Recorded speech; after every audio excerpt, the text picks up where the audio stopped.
My name is Richard Furr, and I can say I am cloud hired. That yes, come and join and get cloud hired. I'm cloud hired. I'm cloud hired. I'm cloud hired. Hey, Go Cloud Architect family. I'm Cloud Hired. So I'm cloud hired, guys. So I'll just say I'm cloud hired. I'm cloud hired. I'm cloud hired thanks to Go Cloud Architects. It worked for me, and now I'm cloud hired. Because of Go Cloud Architect program, I am cloud hired. See! I am cloud hired. Thank you, Mike and the Glowcloud team.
Right. Welcome, everybody. Welcome, everybody, to another episode of Head in the Clouds. I am Chris Johnson. I know most of you are not used to seeing me here. I am the man behind the curtain. I am the Chief Operating Officer here at Go Cloud Careers, and I am excited to be with you today. Normally, I don't come on the live streams, but I am excited to be here today. So I'm joined by Alonzo Coleman, our Chief Marketing Officer, Mark Milovanovich, our Chief Technology Officer, and Mike Gibbs, our Chief Executive Officer and founder of Go Cloud Careers. So, all right. So I know probably a few of you tuned into Netflix on Friday night and watched an amazing fight between, well, I'm not sure who you watched, but I know from what I hear, the undercard fights were better than the title fight, but we're not going to get to that. But what we're going to do today, we're actually going to be talking about designing for live streams, designing for not specifically live events and live broadcast events. You know, the event on Netflix Friday night, I believe the estimates are 60 to 65 million people tuned in live for the main event. Even for the undercard event between the two women, I can't remember their names right now. If I remember correctly, the figures for that were 50 million tuned in for the undercard event. So highly anticipated, high viewership. Not the best delivery, but we're going to be talking about that. We're going to use that as a catalyst for our conversation today about this.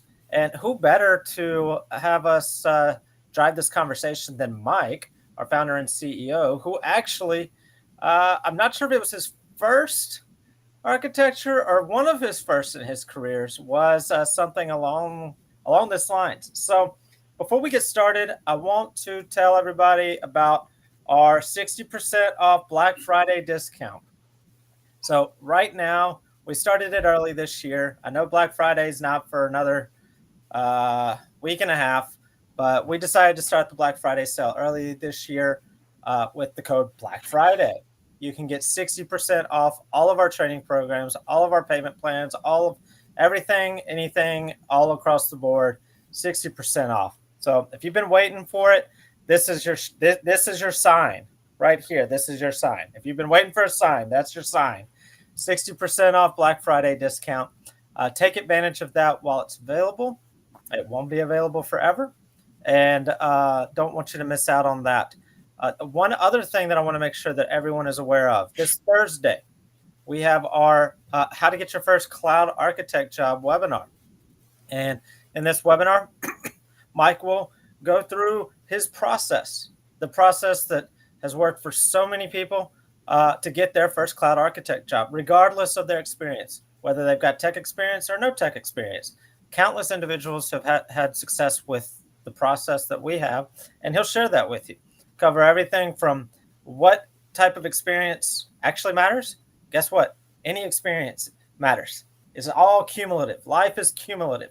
It's all about finding what is beneficial from your past and using it to your advantage in the future. So we'll go from the experience to what hiring managers are actually looking for, what cloud architects actually do, how to deal with HR and those pesky job descriptions, and then what the right cloud architect training looks like and how we can help you.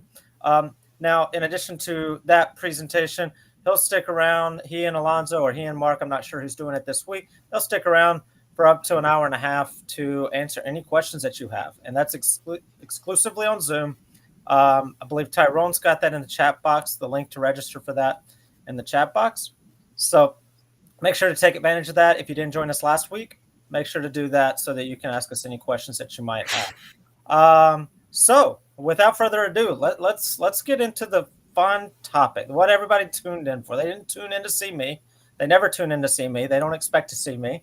They expect to see Mike. So Mike, how are you? So, it's fun to be talking about this topic. It's interesting. Right after my CCIE exam, and I'll tell you, I always tell you the CCIE was my intro to networking.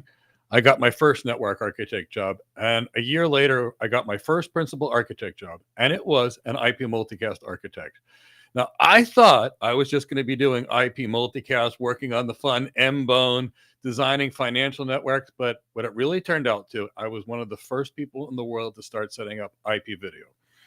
And whether it was video over DSL, and that was in a rural part of America, whether it's fiber to the home in 2002 when I was Dubai and I did a voice, data, and video to the home for a 40,000 home architecture that I designed, I was all video. In fact, video is so complex, and these old solutions are actually easier than today's solutions, and I'll talk about why.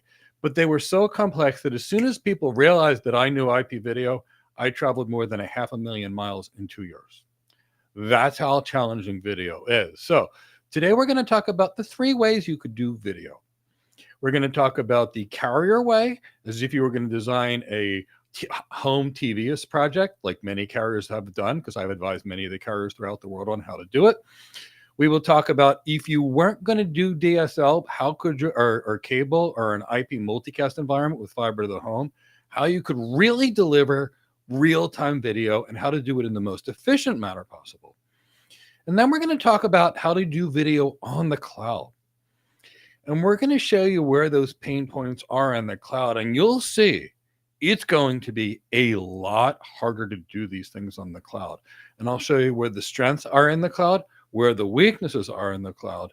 And then after that, assuming we still have time, because this is some pretty things that we need to get to, we're going to talk about it from a business perspective. So normally I show you the business rationale before the tech. But in this case, I take my CEO hat off. I'm taking my architect hat off. I'm going to get into the nitty gritty design engineering, because this is what I did in my youth and it was fun. So allow me to be a little geeky today. I also have with me, as we get geekier, we're going to also have Mark Milovanovic. He and I are both CCIEs, so he's going to go talk about things. He'll be talking about CDNs because he's got a lot of knowledge there. We'll be talking about Ethernet ports on servers. We're going to get pretty geeky. So when it gets really geeky, I love having Mark by my side. He's our Chief Technology Officer. So Mark and Alonzo, you want to say hello? And then let's get geeky. Ain't no doubt about it. Yeah, that was a matter of contention about how I observed Netflix. You as an architect, as a technical person, you're like, okay, well, what's going on my end? Let's do an assessment. Okay, everything checks out. Netflix, what's happening? So it's going to be really interesting for us to delve in, get into about what happened, what could have happened, how do we remediate, and everything else. So let's get into it. Mark? Yeah, I'm always excited about these kind of roundtable discussions that we have, because we all have a little bit different perspectives on some of these things. But I think what's really going to be fun about this session for everybody is that you're going to notice, we're not going to go by our instincts and immediately think of what technology could potentially fix one problem that came about. Because how do you apply a technology without knowing where the business aspects of it came from? So that's where today I think we're going to have a fun discussion about it. I know Chris has his thoughts on it. Lorenzo has his thoughts on it. Mike, of course, having his expertise in IP multicast is going to give us an idea how we can. I think I just gave it away, did I? Hold on. No, I didn't. It's in the description box. So I didn't give anything away. So he's going to discuss IP multicast a little bit, how we can do it traditionally. So, and then we'll have a little bit of a discussion as well in regards to what is a content delivery network actually used for, and what are some of the challenges that we're going to see from taking something that was designed for a specific purpose compared to what companies like Netflix and other streaming services are trying to use that particular delivery system for. So in either case, I think it's going to be a lot of fun. I see Prop Sharon already came up with his own little hashtag there. We had a nice fun discussion today in class as well. And can I give it away, Mike, what we got planned for the students? Yeah, you could tell the audience what our students are. Maybe they want to join us and be part of the architecture project. There you go. So what we do every so often, we have projects lined up, group projects for our students, and we kind of schedule them for different parts of the year. So what we thought what would be really interesting is to provide the students with a request for proposal come this Thursday during our class, so that they're going to have to go and take a look at what is going to be required in partially designing a high performance network when it comes to TV broadcasting or IPTV. So we had part of that discussion today already, got a lot of different inputs. We noticed, though, a lot of it was a little bit skewed towards the tech side of things, right? People thinking, oh, maybe this protocol or that protocol. Not sure if we'll get into those details today, but just fun activities that we have for the students with the aim getting them to think like architects, looking at it from a top-down approach instead of the bottom-up approach, where we look at the business, we figure out what the use case for the business is, touch on the pain points, but also the pleasure points. Those are also very important, and then build out a solution going forward. So in either case, Mike has, I don't want to say decades, otherwise I'm aging, but he's got plenty of experience when it comes to IPTV and those type of multicast networks. So I'll leave it up to him to explain it more. And let's see how many CCIEs and MBAs it takes to actually explain the architecture. And then we'll get Chris back in here too, and Alonzo pull the curtain away and see what could a discussion look like between architects when it comes to a possibility of having to put on a extravaganza like Netflix did with 60+ million people possibly tuning in. Okay, so I'm going to get started now. I'm going to whiteboard some things out. We're going to do some fundamental setting. Then we're going to get into the 3 architectures. I'm going to show you the pain points along the way. Give me a hashtag IP multicast so I know that you're actually here. So the first thing I want to do is I want to introduce the concept unicast, multicast, and broadcast to make sure we're all level set here. So here's the difference. So in this particular set of the screen, let's say I have a server that's sitting over here. And the server is sending unicast packets. That means that if I've got a receiver here, let's say 5 receivers, and all 5 receivers want to receive the information, the server has to send 5 copies, okay? 5 copies of it. The server will have to send this version, a packet to this one. If this user wants it, it will need a packet. If this user wants it, it needs a packet. If this user wants it, it needs a packet. And if this user wants it, it needs a packet. So what's going on here is the server will have to create this packet 5 different times. This is unicast. And Netflix has to be unicast because they don't own the entire network. So this is unicast traffic. If you have 60 million users signing in, those servers somehow, and some of them will be CDN servers and others, we'll talk about it, have to generate 60 million copies of every single packet that goes out there. Now, by comparison, broadcast is this. The server sends the packet, and you can, for the most part, you can only broadcast inside the local subnet. So things like ARP, who has the MAC address of this, are always a broadcast.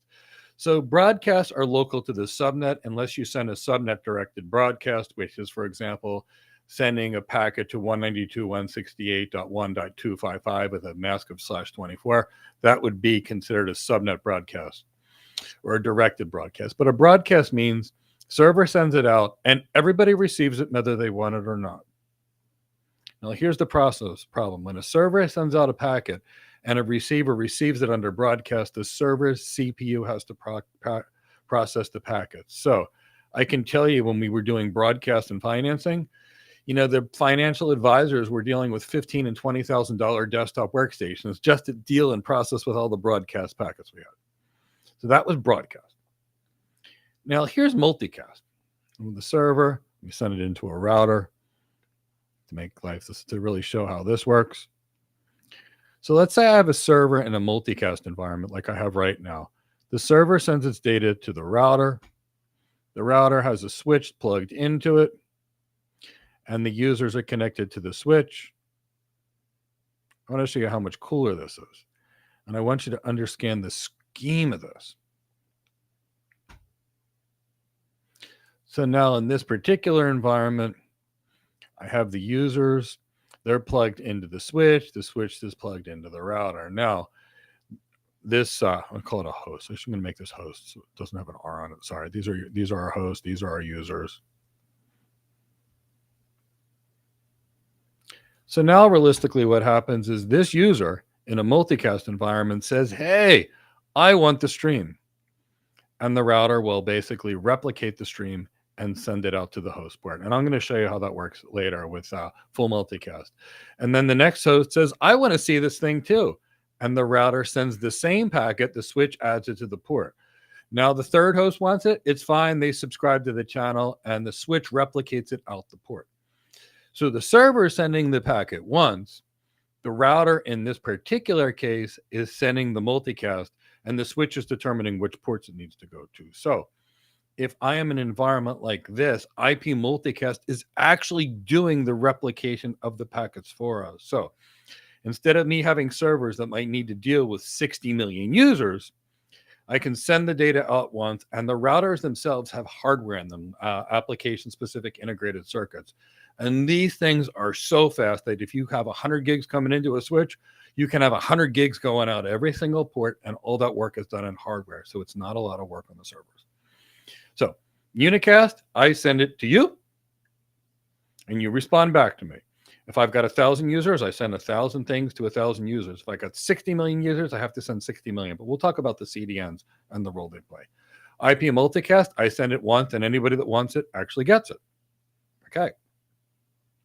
Broadcast, I send it, and whether people want it, they don't have it. So that was the basics. So let's talk about what a normal video network is going to look like.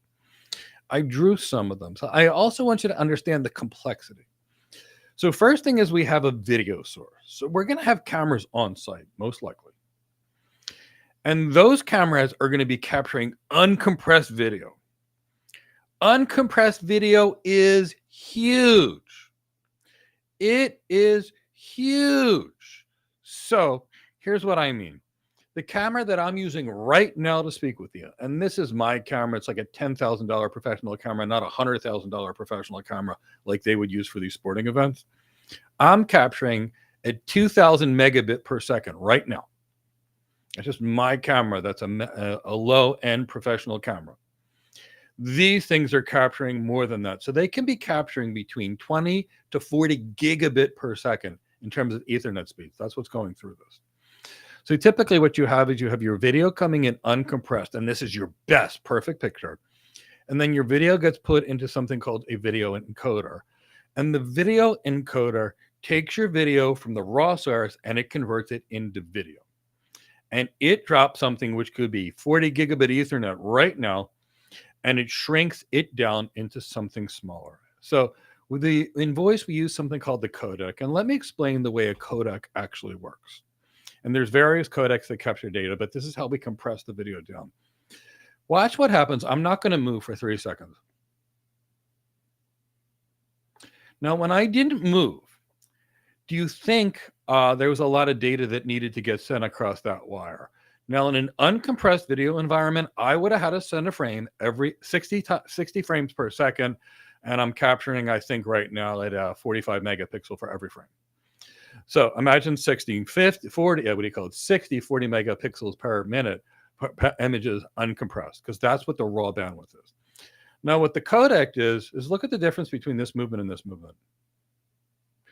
So what a codec is, they send the original frame, and then they send the difference between the frames, and then periodically they send a full frame and they send the difference. So that's how we can go from, say, 40 gigabit per second to what a stream at 4K would do, which is about 10 megabit per second for a typical 4K stream. So that's the way we're dealing with these things. So let's look at how this used to work and how you would do it if you were going to design a cable company's network. And this is how, many of the cable companies networks you have in your homes work. This is how many of your fiber to the premises systems work. And this is how video over DSL used to work. And what really happened here is we had a video source that would go to a video encoder, and the video encoder would encode it into an IP multicast stream. So let's say it's 225.1.2.3. This would be the video stream. This would be the multicast that people would be joining. And for argument's sake, it also has a source to the group. Let's just say, so this is going to be the source of the multicast stream. We don't need to get too complicated into here. And this is where the group is coming in from. So let you see what I've actually drawn here. I meant to be sharing this. So we've got a video source. It's sending uncompressed video to a video encoder. The video is then sending it to the router. Now, we typically have a couple more routers in our link, so I'm going to just add a couple routers to the link, and I'm going to show the process of the way this would occur. Now, I actually wrote an ebook on IP multicast when I'm younger. Maybe I'll rewrite that ebook and modernize it. That book, there were probably 50,000 copies that were out there. Lots of people subscribed to it. So maybe I'll write that ebook on Intro to Multicast again if there's a big desire and I can find the time. So let's switch. And let me put a couple of TV boxes here. This is like the set-top box that you would have had on your cable TV. So a couple things needed to occur. Your set-top box were ultimately plugged into some type of a switch at your provider. If it was DSL, these things were the DSLAM. If it was a cable thing, they had these DOCSIS boxes that would connect your cable modems. If it's fiber to the home, it's basically the same situation. And you would have a remote control, and you would change the channel on your TV. And your TV would get a channel guide, which included your ability to be able to watch or not watch something that had some IM and a few other things. But here was the process. The TV would say, oh, wait, maybe I need to shrink this down. Let me see if I can shrink it down.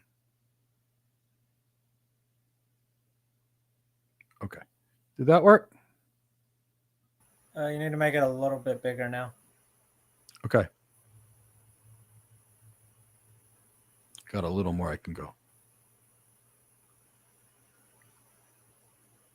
How's that? That works. Okay, so the TV itself would send this IGMP join group that would say, I would like to subscribe to the IP multicast group 224.1.2.3. Say that was news, your favorite news channel. And the switch would keep track of that IGMP message that was sent up. It would do something called IGMP snooping, which would allow that packet to go out that port. And then this IGMP join group message would hit this router. Now the router would see this IGMP join group message, and it says, okay, do I have the multicast stream on me? And if the answer is no, it would add this port on the router to what's called its outgoing interface list. And it says, I will be adding multicast group 225.1.2.3 out this port.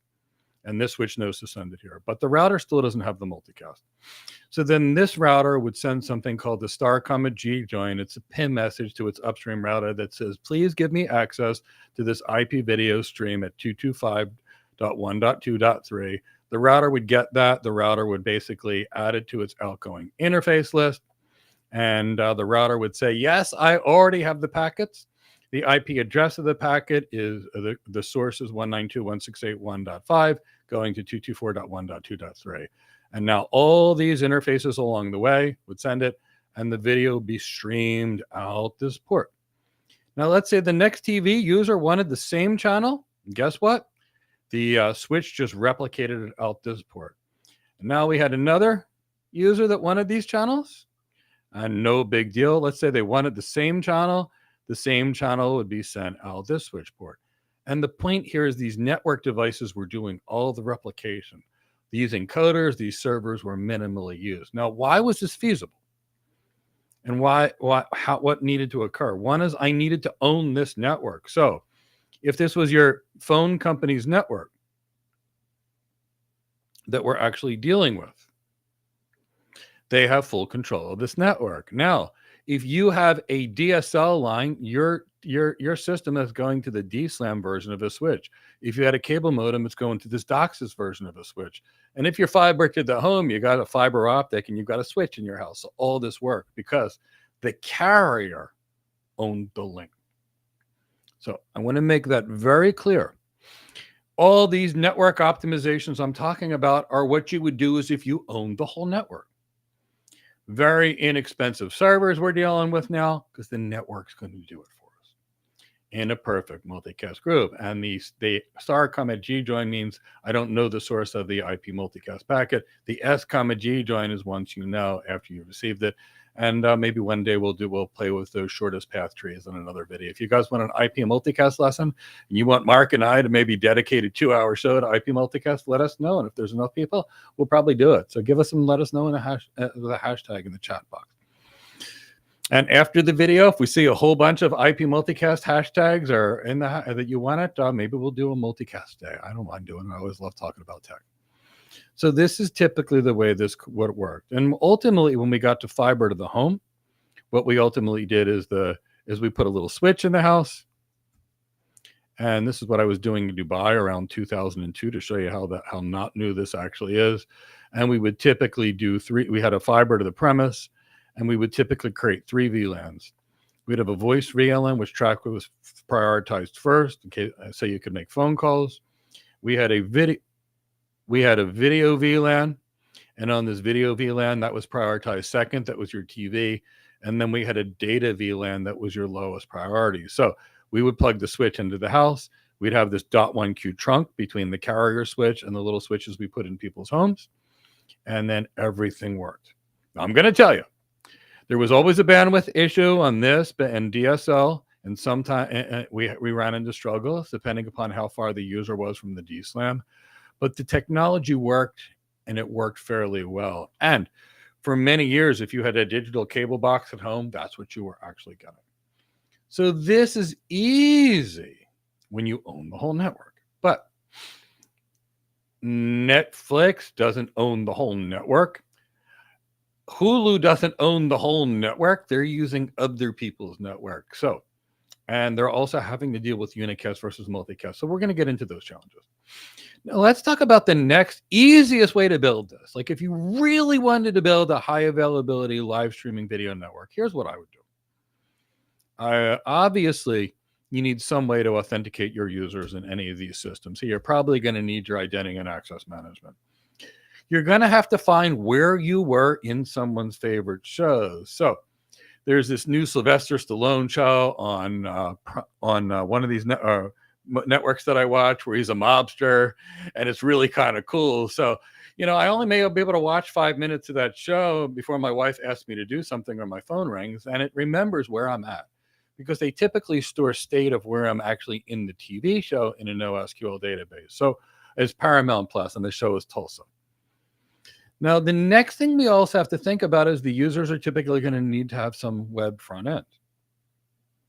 Now, you also may want to be able to make recommendations to users, so there's going to be some AI and ML. And my students that are in class that are designing these architectures will make it something robust. But these are some things you can think about from a high level.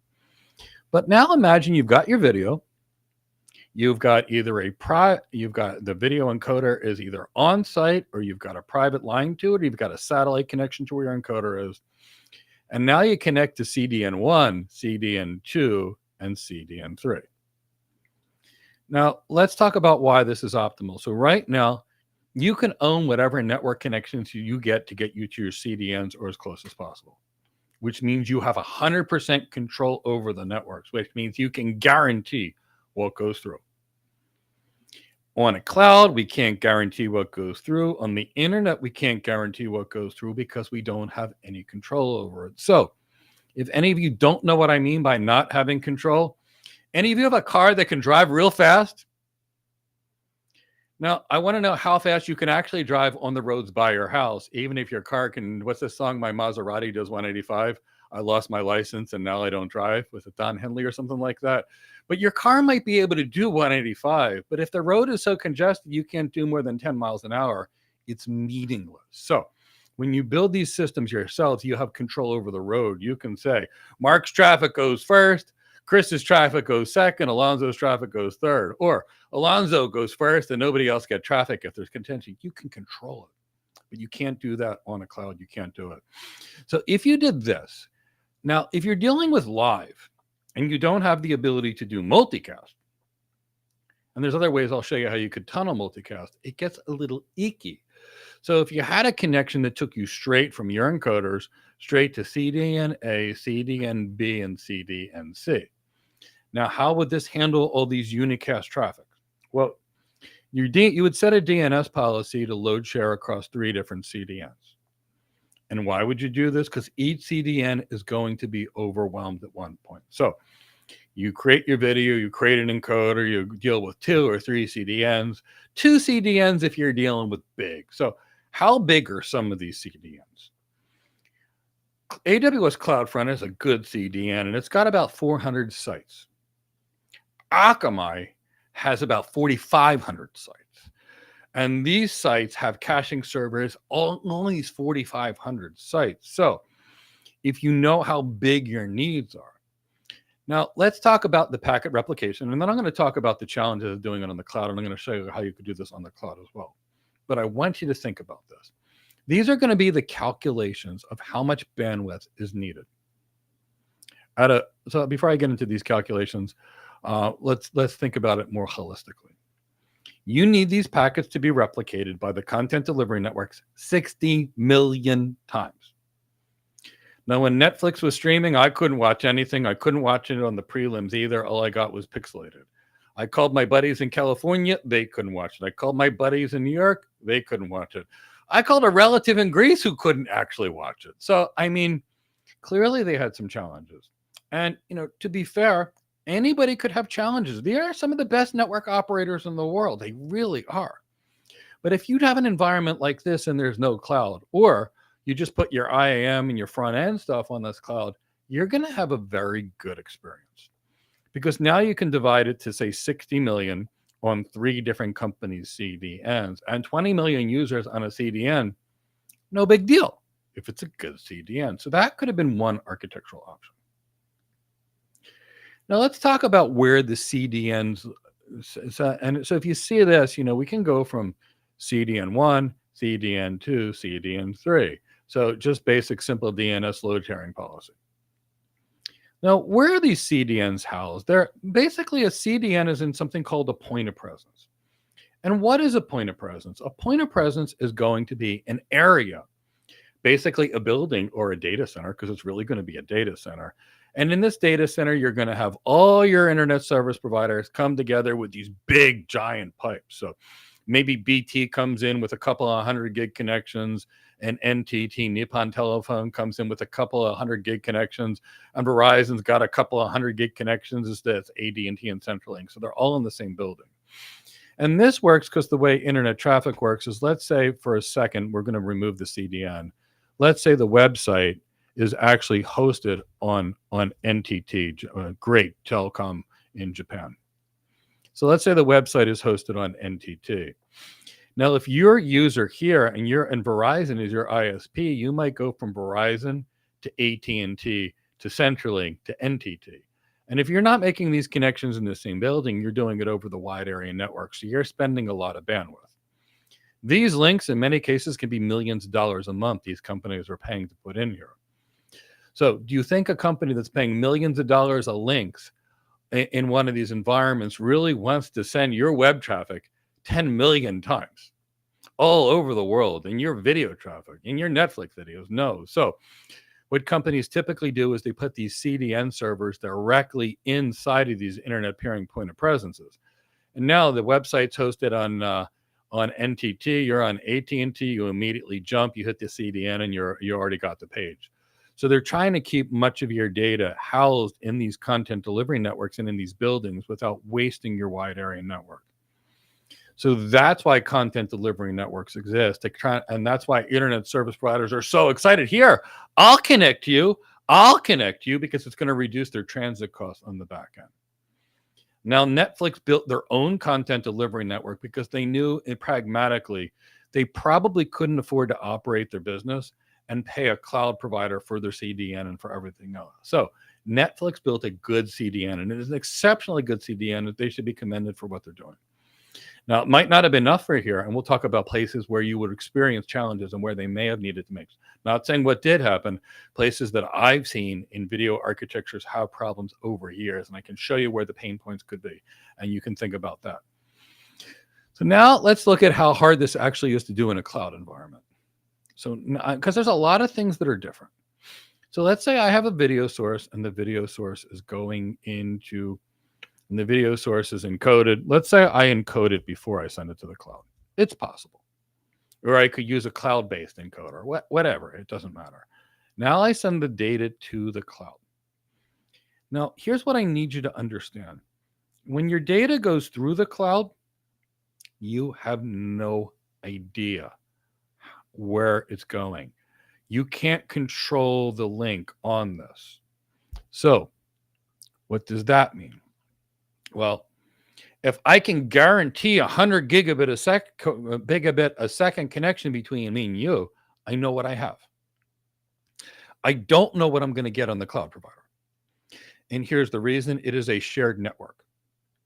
The shared network means my traffic will most likely go through, but there's no guarantees my traffic can go through. Because it is a shared network, I have no ability to prioritize my video traffic over any other traffic inside of the cloud. And I have no control over the cloud provider's latency. What do I mean by this? If I have a private line or a wire between two switches, for example, I got an Ethernet cable between two switches, the latency is not going to change over this wire. If I have a private line from point A to point B that's always 2 milliseconds, it's always going to be 2 milliseconds. And the only traffic on this wire is what I put on it. So if you've ever flown private, where you drive up, basically, you get on the airplane and you get to your goal because you got a rich friend and they've got a plane, and you see, wow, that's easy. And you went from Princeton, New Jersey with your friend to Palm Beach, Florida, and it was really great. You drove up, you got on the plane, 2 hours later, you were home. Versus when you leave your house in Princeton and then you drive to Philadelphia, and then at Philadelphia, you wait in lines for 4 hours, and then the plane's delayed because the plane's late, and then the pilots work too many hours, and you soon realize it's 16 hours. Well, I'm not saying that every airplane flight feels like that, but it happens. And that's the kind of thing you can't guarantee on a cloud provider's network. You can't guarantee anything. So imagine this. Packet 1, which is a video packet, comes out at 5 milliseconds. Packet 2 comes out at 5 milliseconds. Packet 3 comes out at 5 milliseconds. Packet 4 comes back 50 milliseconds later, but packets 5, 6, and 7 came back in 8 milliseconds. Now, that's what you call a variation in latency, which is called jitter. And that wreaks havoc on video. And this is what happens when you don't have control of the network. So conceivably, we could, in a cloud environment, we could have ran into any congestion anywhere along the line. We can't prioritize, and we don't know. Now, I can tell you, cloud providers and every other internet service provider does this. And I want you to understand what this is, so, and why it works. So let's say I've got 1,000 gigs on both sides of a network. Let's say I've got 1,000 gigs on both sides of a network. Now, if I have a distance to go between here and here, and I have 1,000 gigs on each side, I'm probably going to make this link 100 gigs. And why am I going to do this? Why am I going to create this link at 1/10 of the speed of what it could be on both sides? Because statistically speaking, not everybody is going to send traffic to their maximum capacity at the same time. And internet service providers and anybody that's in this business typically oversubscribes 10 to 1. Is it a problem? Not normally. Now you've got 60 million people requesting a video stream? Maybe. Maybe. And what happened if the 60 million people requesting this video stream simultaneously occurred with a big Christmas sale at another vendor and a social media provider making a viral video that was all hosted on the same cloud provider at the same time, while some big businesses were busy doing a batch job? That is the elements that you don't have control in the cloud provider. Now, where else does the cloud provider get a lot harder? Well, for the most part, cloud providers are very minimal in the IP multicast that they actually allow you to do. You don't typically run pimp sparse most in the cloud. There's a lot of stuff that we have to do. So we may also, when we're having to deal with the client, which makes multicast somewhat impractical. Now, I'll give you an example of what we used to use years ago, because when it comes to tech, nothing ever is new. It's all just reuse of the same things. So if this was your cloud provider, what you could ultimately do is you could create little GRE tunnels across the cloud provider. We can have one router on one side and another router on the other side. And by doing it this way, you could put PIM on these tunnel interfaces and then run IP multicast through the cloud. But those are kind of those things that we need to talk about. So that's different. And I wanted to show you the difference between an RSVP signaled cloud that we would deal with a private cloud. So you might say, but Mike, what happens when we go to, say, a VPLS environment when we're connecting to a layer 3 IP MPLS enabled backbone, which we deal with all the time. And I helped create many of the internet service providers' backbones that look just like this. So now if we're in this case and we're dealing with voice or video, if we're not dealing with a cloud provider, but an internet service provider, and I say, I need 100 gigs, I can use the RSVP or the resource reservation protocol to check the network ahead of time. Do you have bandwidth for me? And if it says yes, then I can create this tunnel. And if it doesn't, I might signal a different tunnel. But again, can't do any of this on the public cloud provider. So now I want you to really think about something. We're going to talk about some weak points in the chain. So weak points in the chain could be an encoder problem anytime you've got a video. If they didn't encode it correctly, your video is bad. If we lose any packets along the way or any kind of packet loss, we have problems along the way. If we've got out of order packets, we tend to have problems on the way, and that's variations on latency, so some things arrive before other things. Now, what kind of things are actually involved? So Netflix, I want you to understand, they built their own content delivery network, and they did an impressive job. So they have their content delivery network in 20 different thousand internet point of presences. Think about that. They've got their servers in 20,000 internet point of presences. That is pretty impressive. Now, each one of those servers in them is guaranteed to be able to do, Mark did the research, 1.2 gigabit per second of throughput, meaning that Ethernet card can push out 1.2 gigabit per second of throughput. That is the minimum. Now, I am not Mr. Math, but I want to get real geeky here, and I want you to see what their content delivery network needed to do to be able to do just the Mike Tyson stream. And that's at 60 million users, not 65 million. And I want you to really realize the magnitude and the challenge of this. So let me bring up some calculations I ran this morning. I was doing it with my main students, but I want to share it with you because I really want you to think about how big this can get. So let me share this number with you. So if the stream size was 12,000 megabit per second, or 12,000 megabit per second, or I'm sorry, kilobit per second.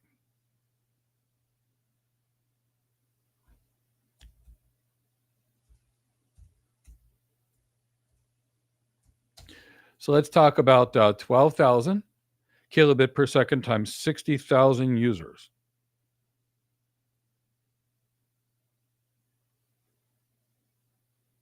This is what I had to push. You need to change that second megabits to kilobits also. Yes.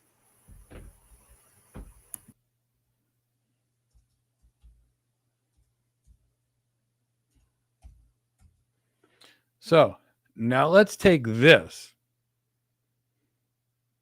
and actually think about the 20,000 caching servers they actually have.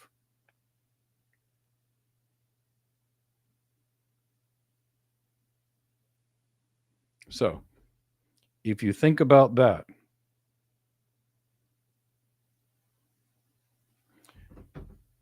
you have now 3.6, because it was a little math error that we had, gigabit per second coming just from this stream.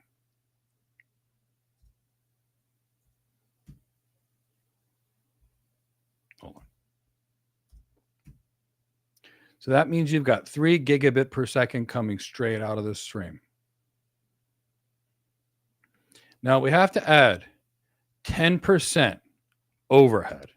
Why do we have to add 10% overhead? Because we have things like IP headers, we have things like Ethernet headers.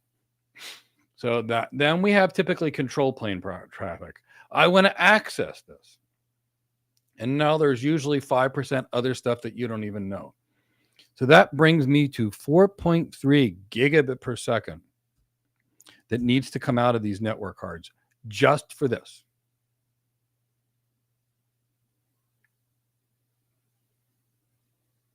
Just for this. Now, this is not anything else related to anything going on out there, but that's a lot of bandwidth that has to come out of every server that's there. Now, what if these servers were running at 50% utilization before this? It's pretty rough. So, you know, there's a lot of, so that in and of itself is a lot to ask these servers to do. So it's a pretty tough architecture to make work. So the servers at the content delivery network may need to be bigger.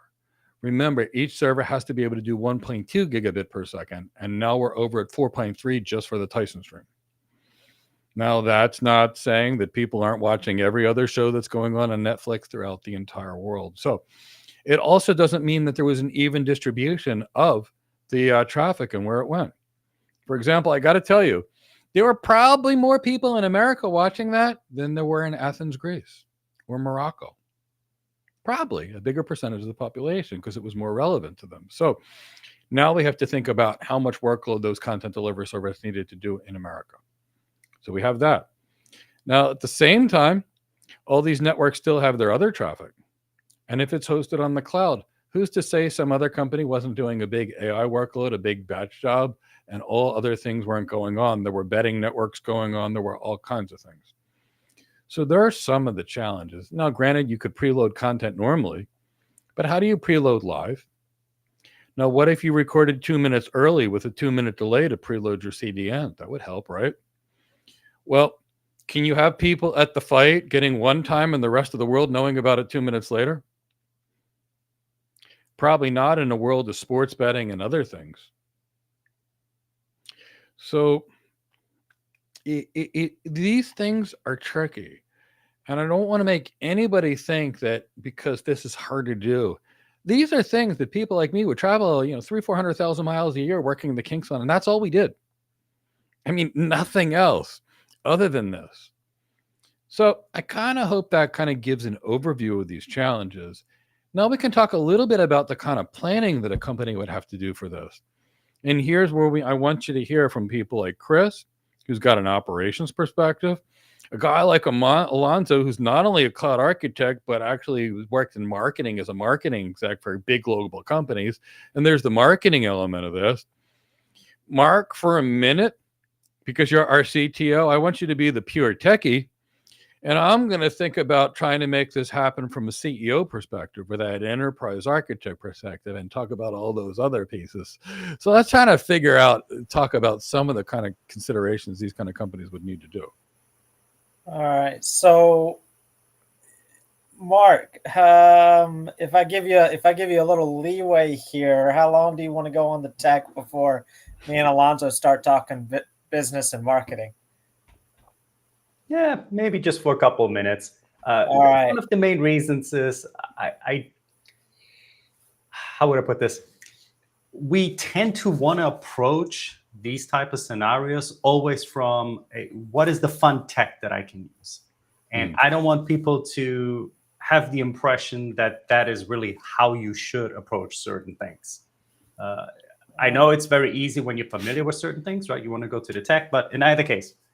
So the way that I would approach this from number one is I would like to probably hear from my counterparts in regards to what are the expectations when it comes to the load that we're expecting the viewers. That's the answer I'm looking for. All right. So I'm going to put you and Mike up here in the corner, and me and Alonzo are going to take the conversation for a second. So I'm going to start it off. So for those of you that don't know, I'm the operations guy, and Alonzo is the marketing guy. And if you don't know about boxing, first and foremost is about promotion. Hey, you got promoters. And, you think all the way back, I could go way back, but I'm just going to go back to like the 70s, when you've got Ali and Frazier, and you've got Ali and anybody. Like, it's all about promoting, and it's all about stories. And it's all about all of that. So you're gonna. That's why I want me and the marketing guy to talk here for a second. So, I want to kind of set the groundwork here. This was not the first. I may use this term improperly. Mike, if you give me a better term, I'll try to use it. This is not the first. Actually, I got a good term. This is not the first non-traditional live stream event that's ever been done. Traditional being cable broadcast, over the air, watching the Super Bowl, watching the World Cup. You're watching that on ESPN or ABC or ITV or Sky or whatever it is where you are. That's traditional. This is not the first non-traditional live event, either by Netflix or anyone. But just so Mark asked a question, what is our expectation? What is our baseline? So when we're talking about this live stream event of Jake Paul versus Mike Tyson, what are the expectations? So this is the same type of questions and the same type of information gathering that you would do in any business, in any organization, any architecture. If I'm building a new hotel in a new market that I've never been in before, I'm going to do market research. I'm going to find out what the average rates are, what the average length of stays are, what the occupancy rate is for the market. I'm going to know my expectations. If I'm going to build a new gas station in the neighborhood, I'm going to do my market research to find out what the expectations are of this business. The bank is going to want to know what the expectations are. My stakeholders are going to want to know what the expectations are. So for this singular event, what are our expectations? What are we going to look at? Well, first of all, how many viewers do I have access to? This is going to be something. There's not many historical examples of boxing, at least since pay-per-view became the predominant method of boxing. There's not many historical examples. I remember I think Fox broadcasted a fight one time when I was younger, and so that was free for all intents and purposes. There's not many examples of free boxing events, free fighting events. Not since the wide world of sports back in the day. Right, exactly. That's what I'm saying. Like in the 70s, you couldn't escape watching it. But when HBO and the Showtimes and these types of things entered the fray, then it became pay-per-view. So there's not many historical examples of people that have wide access to it. So what is my data points? My data points are pay-per-view. Okay, there's plenty of examples of pay-per-view, but what's the catch? I got 1.9 million that tune in for Tyson versus Holyfield in the 2000s or 99 or something like that. 1.9 million people. That's not a lot. They paid $70 to see it. They paid $70 to watch one fight. I know some of them probably tuned in for the undercards, but they paid $70. Now, Netflix. Netflix has penetrated 64% of the U.S. households. They are as predominant as any cable network out there in your households. Now you're giving these households access to Mike Tyson. From their perspective, it's free. They're not having to pay $70 for one event.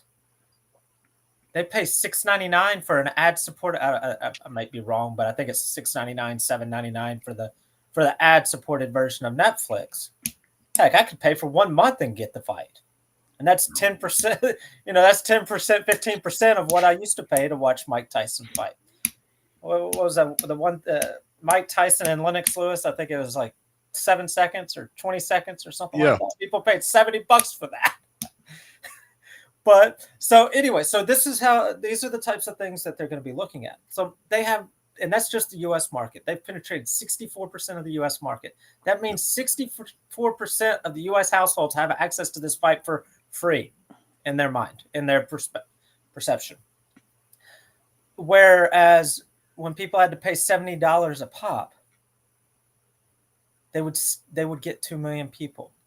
Some fights got almost 5 million viewers at $70 a pop. And you know what? A thing about this is because they also had access to small cards. Normally with the HBO or with anything else, it would just go straight to the main event. So they had an opportunity to look at some of those smaller cards. Then we had female boxing. They had a different. Not only did they have access to that, but they have access to different demographics, different cultural pieces, because it was an international. It was not just right. Exactly. So I'm just using the U.S. just because there's specific numbers. When you get international, you've got this region has access to this region has access to that, to rights and arguments and stuff like that. And this was different for 2 other factors. Everything you talked about is real, but normally you've got to pay to promote the fights. Well, yeah, that's what I'm about to get to. I was going to say, so Netflix had the opportunity to literally push it into everybody's houses and promote it for months. That's what We're also talking about 2 other things. You're talking about Gen X, whatever leftover baby boomers, and maybe even the millennials that want to see this guy win because they want proof to know that you're not over the hill at 59. And at the same time, you've got a guy that's got a huge YouTube following that's getting all these young people. I'm going to go back to Chris, but that's a marketing thing that no one could ever do at a cost or a scale like that before. Right. So the baseline is you're in 64% of the U.S. households. Now, the next thing, the marketing, the promoting. You used to have to rely on outside parties to do the promoting. You had to rely on a promoter to do the promoting. Street teams. Yes. Flyers. So now it's 2024. Jake Paul is the promoter. And then you go get the Netflix on top of this. So I know Alonzo could talk ad nauseum about this, but just to give you an idea, I pulled some. I went to ChatGPT, so now we're merging our topics today. We're going to talk. I went to ChatGPT and I said, "Give me an outline of Netflix's marketing strategy for the Mike Tyson, Jake Paul." I had to correct myself because I put Logan Paul the first time and it got very confused. By the way, Logan Paul's a promoter also, Jake's brother. So like they're essentially they and Mike Tyson himself is just his name. They did influencer collaborations with boxing influencers, lifestyle influencers, celebrity endorsements, TikTok stars, Instagram stars. They did fan challenges, getting the fans to drive the promotion. They did giveaways. They did reaction videos from fans. They did. They had a whole campaign about like showing me your best punch or something like that. Like they did all kinds of little things. What the important part of that is information gathering, right, Alonso? It's not just the promoting. Now you can see the results. Yeah, you got, like, back in the day, you know, and I'm going to date myself. I don't care. So when it. All right. So we lost Alonso there. A little bit too much excitement for the bandwidth there. So the point that I was making was you have all this activity, and Netflix is first and foremost an entertainment industry business. Mm-hmm. If you're not familiar with movies, if you're not familiar with television and the way that they do these things, there's a company out there called ComScore. It used to be called Rent Track. They do sentiment analysis. They measure everything about a movie or about a television show leading up to the premiere of the movie or the television premiere, so that the company, the distributors, and in boxing, the promoter, can get a feel for what the expectation is. So this match was actually supposed to happen in June or July. So they had 2 to 3 months of promotion, and then they got an extra 4 or 5 months of promotion. Do you think they were looking at that data? Do you think they were changing their baseline as time kept growing? I don't think. I mean, clearly it was an unprecedented event. Let's do a quick data point that I found. Super Bowl here in the U.S. every year. Super Bowl is the biggest watched live stream event. Usually 115, 120 million people watch it. The data shows that 60 to 65 million people watched the Mike Tyson-Jake Paul fight. I found a data point that said on Instagram, and I'm using this to show that these are the things that the company will be looking at to figure out how they're going to design and implement the solution to make sure that this goes well. So the promotional videos that were being released in the lead up to Mike Tyson and Jake Paul were averaging 500,000 to 1 million views per person or per video. 500,000 to 1 million. That's a lot per video. Super Bowl, the last Super Bowl, was averaging 1 million to 2 million per video. Wait, 500,000 is half of a million. 1 million is half of 2 million. They were averaging half of the metrics that the Super Bowl was averaging on their social media. Possible that they would get half the viewership? Would think maybe. So. Maybe more. Did they get half the viewership? Absolutely, they got half the viewership. So anyway, we're sitting here talking. I was sitting here running my mouth about your baseline and what your expectations are, but that's a big piece of this. Now, moving forward, this isn't going to be the last live stream event that they do.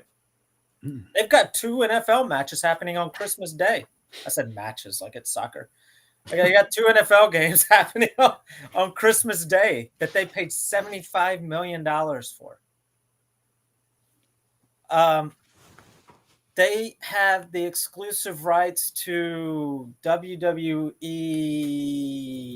I can't remember which one. I get confused with the WWE shows, but they've got the exclusive rights to WWE starting next year. So now, are they going to get 60 million viewers for the NFL game? No. Christmas Day games usually average 15, 20 million viewers. Are they going to get 60 million people for the WWE? No. But you think they got it? You think they're going to have it figured out by the time those roll around? Absolutely.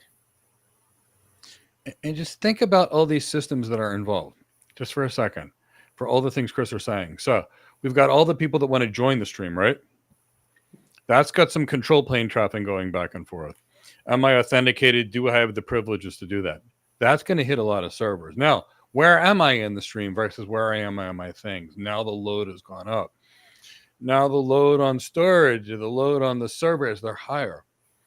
What about all my points to the internet? Did I approach any limitations to the cloud provider's links? Cloud storage isn't exactly the fastest thing in the world. Where are you going to preload that stuff on the content?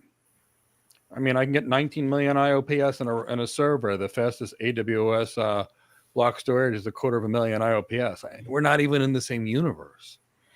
So when we start looking at all these constraints, where are the users coming from? What's the network? What's the infrastructure like? Is the infrastructure already loaded or is it already taxed? Do the internet service providers have the bandwidth to be able to stream this to a large number of people? Do the CDN servers have a high enough capacity? And where are the other bottlenecks in my system? Because I promise you it's going to be somewhere. It could be on the ability just to sign in. It could be the ability to start the stream. What happens now when you get all these TCP sends? I'd like to swing something. Can those systems handle that? Were they scaled out ahead of time? Those databases, where the databases in the cloud stuck with the problems of block storage. Maybe they had 100,000 Apache Cassandra servers that were on fast drives that could write it, but I don't know what they had. So you can't, but these are the kind of pain points: authentication systems, databases, those edge devices, the NIC on the content delivery network server, the DRAM, the CPU performance on that content delivery server. Any of those places along the way could break this, because you don't have control over everything. And the more distributed your systems get, the more microserver oriented versus a monolith, the more blockchain distributed all over versus centralized, the more loosely your coupled systems are, the more unpredictable they're going to be under load. So it doesn't mean you shouldn't use these. It means now you got to plan for something that you've never planned before. And now how do you do it? And these discussions, trying to calculate this ahead of time, trying to figure out what demand would be based on free versus paid, trying to look at similar events. This is focus groups. Yep. Now, all these players that are involved, and this is more Chris's world, but there's a lot of stakeholders involved. There's people in marketing. There's people in sales. There's people everywhere involved in this. There's directors. There's film people. There's studies. Somebody's got to manage the operations around here. Somebody needs to craft some kind of a governance structure so somebody doesn't do the wrong test or the wrong transfer or the wrong thing at the middle of the wrong time when somebody else is doing things. And now we need very stringent change control. Now, who are the people that can even be there when this stuff falls apart? Do I have enough people that truly know infrastructure? And that means network people, that means server people, that means storage people. Or do I have people that are more cloud oriented that never learned the network or the data center, but just learned how to configure things, but don't actually know what they're configuring and the strengths and weaknesses of hardware? And you're finding that limitations in people that really know networking and really know security and really know infrastructure. And that's why you're having so many cloud problems, which is causing that big cloud repatriation movement. Not only because it's a lot more expensive on the cloud, but people are getting hacked more and having problems more because they don't understand the infrastructure. It's a lack of cloud skills. It's that critical cloud skill shortage. I want to hire a cloud architect. I can't. I put up a thing. I get resume after resume after resume after resume. Nobody even knows. I can interview 1,000 and 900 won't even know cloud computing, and they've got an advanced certification. They won't even know what it is. They won't realize they're renting space in someone's network in a data center. So with that kind of shortage, that's the challenges. So go back to the rest of the team, but I want you to think about it from an architecture perspective. This is going to take months of planning to get this right. And as soon as your data changes, because now, wait, we've got a medical issue. Now, poof, now we might have a bigger thing. Now, do we have the time? Did we do the planning? What if it was the CPU or the NIC on the content delivery network servers? I'm not saying it is, but what if it is? That's a very good possibility. That's where your weak point in the chain was. Did they replace all the CDN servers before this? Could they have doubled the CDN servers? Because, Chris, Alonzo, you can think about it. Netflix tried to say this was a good event. They tried to say they felt successful. And now, I'm not going to hear to say good, better, anywhere, indifferent, but if your users are complaining And actually, let's talk about one other thing they needed to plan for before that. Do you expect Netflix to have a lot more signups right before a free movie? That was that was actually something that I wanted to point out. So going back to that baseline, so in May, they had 40 million ad-supported subscribers. By the time this event hit, they had 70 million. Now, I'm not saying that 80%, almost double percent of your ad-supported subscribers was solely because of this event, but I can tell you that a significant portion of people said, "Hey, I can get Mike Tyson and Jake Paul for $7 or $8 or $9 or whatever." I would be really intrigued to see. I know we won't get it, but I'd be really intrigued to see how many subscribers there were just for November. Yeah. And not October and not December. That'll be an interesting study. But then also, I'd be intrigued to see how many signed up in October or November and stayed for 3 months or 6 months or 12 months later. Because if, maybe they did sign up just for the fight. But then they were like, I've heard a lot about this show, Outer Banks. Or, I've heard a lot about this show, The Ozarks, or whatever that they can only get on Netflix, and they say, "Oh, okay, I can get these for the $7. Okay, maybe a good percentage sticks around." Of course, that's what Netflix is hoping. That's the reason that they're paying $75 million for a football game. I don't know how much they paid for this boxing match, but it's definite. I mean, I subscribe to that NBC Peacock thing for the Olympics. I haven't watched it since. It's probably time for me to cancel that subscription. It's been 4 months and I've not watched it once. I only signed up to see the gymnastics, the Olympic weightlifting, and the swimming, and I didn't really have any desire to see anything else. And that's what I signed up for. And I haven't seen it since. Yeah. But yeah, what I find so interesting about this conversation is I had, what was it, like 30 seconds?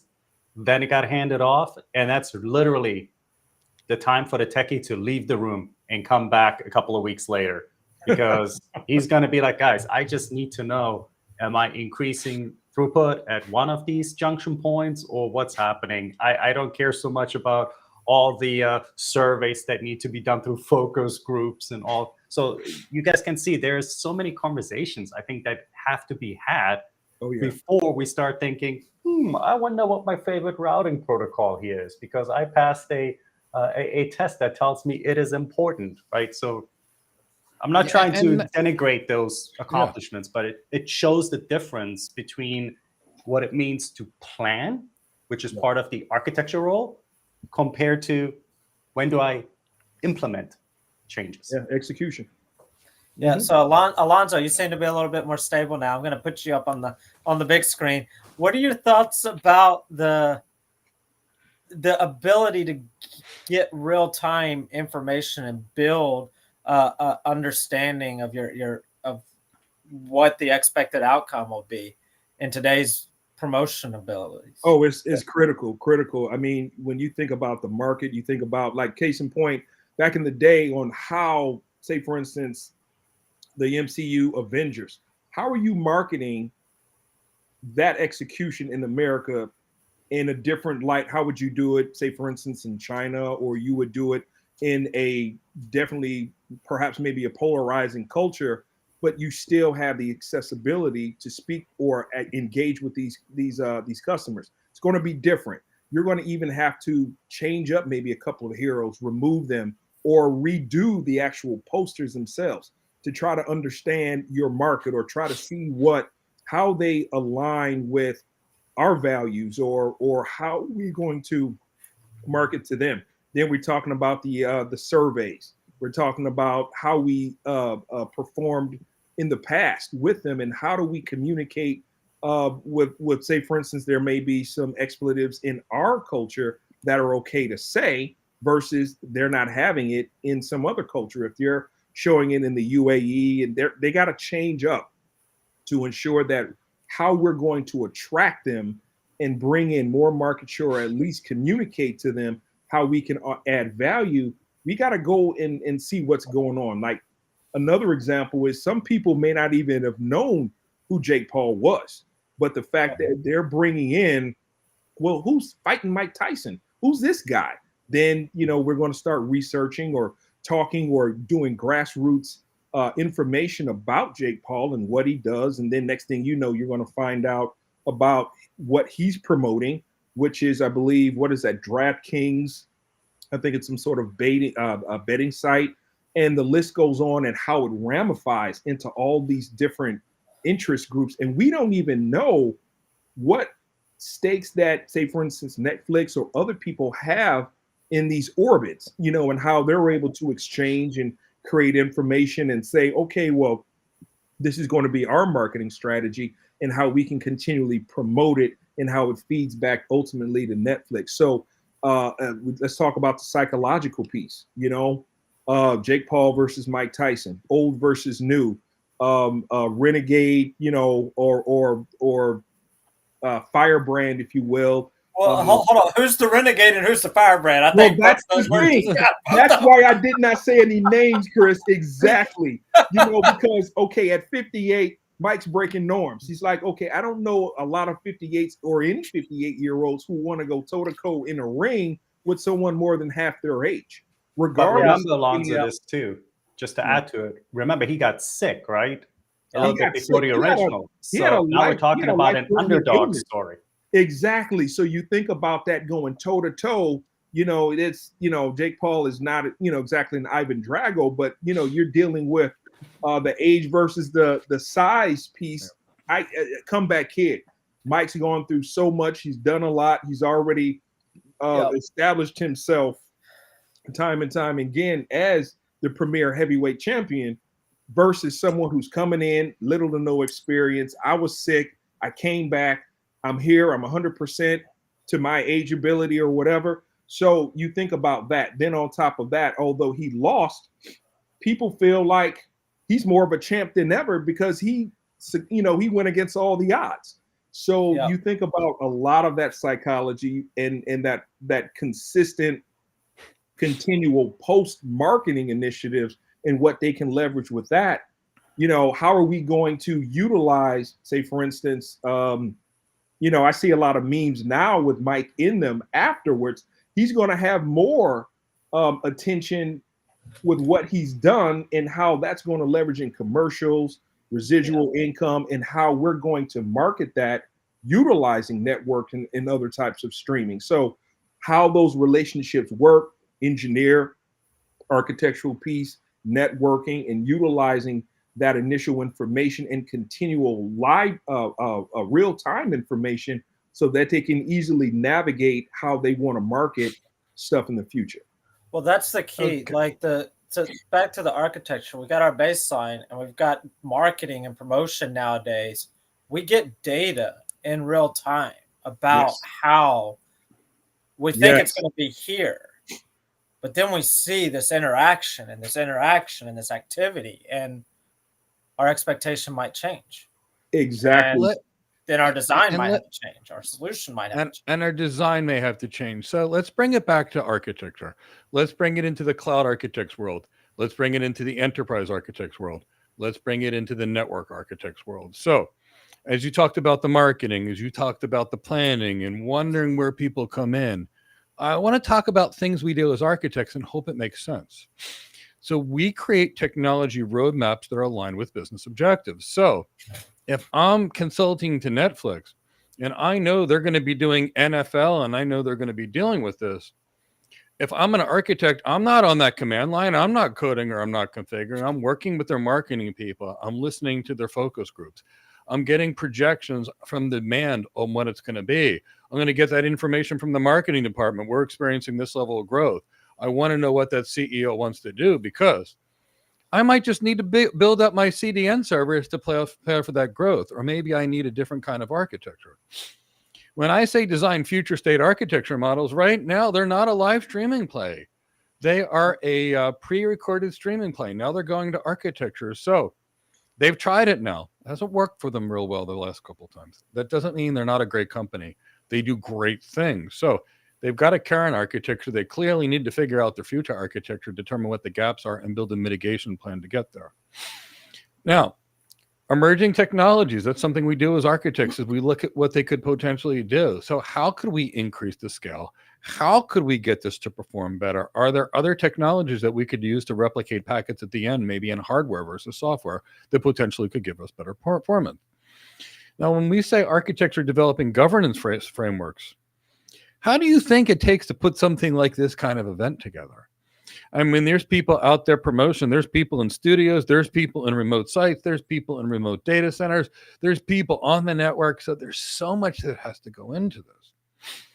When we talk about looking at the system integration efforts, we believe that has to go into these kind of things. So we got to determine who the users are, what they paid for, whether they're getting commercials or not commercials, whether they have rights to receive the stream.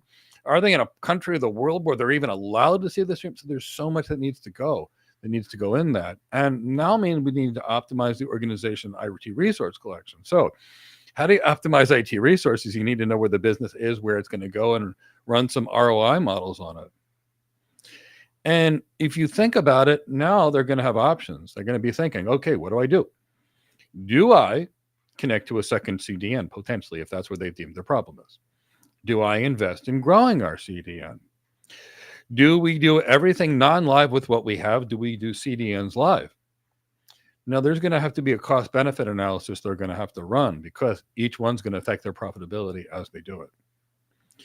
And we talk about designing scalable and flexible. Yeah, depending upon how you built this, if you thought this was only going to go to 1 million users max, you design it one way. If you think you're going to have 200 million users using it live at the same time, it is a very different architecture. And now you're getting into the Russ Whites, people like me, people like David Lithicum, that are going to dive deep for 6 to 9 months just to get to the details first. Now, we're going to talk about managing vendors. You don't think this is going to be done on a single vendor's platform, do you?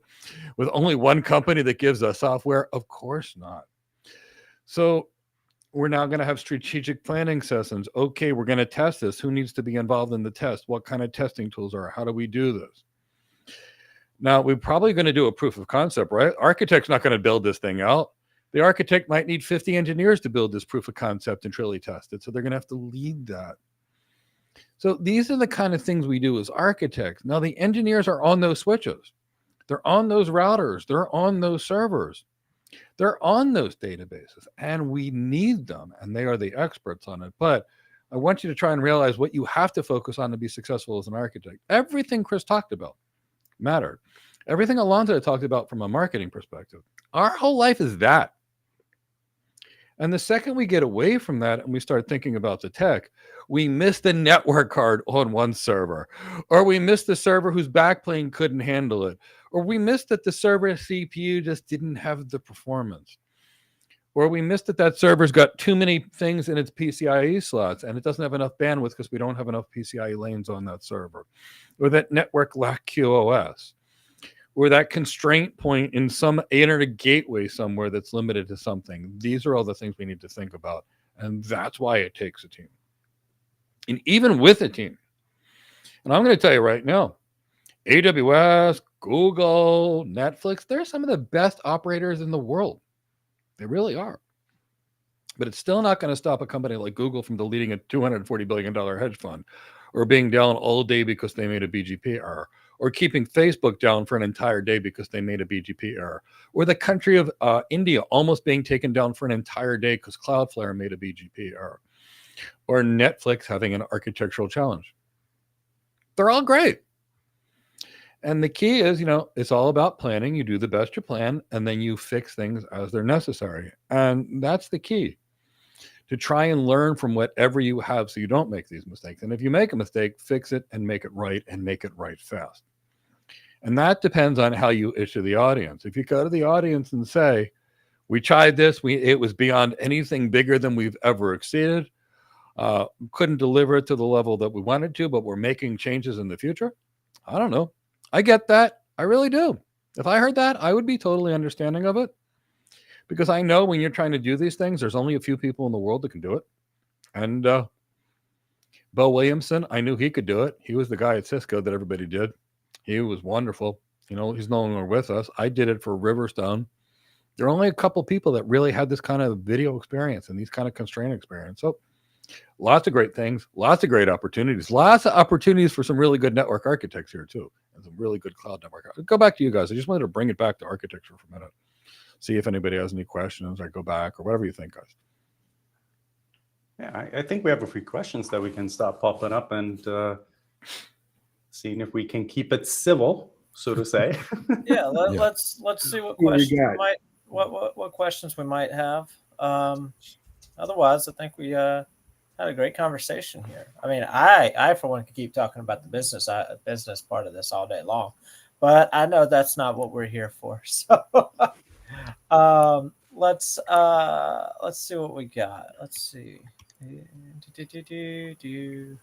Some came in earlier, and you actually talked about them after they came in. So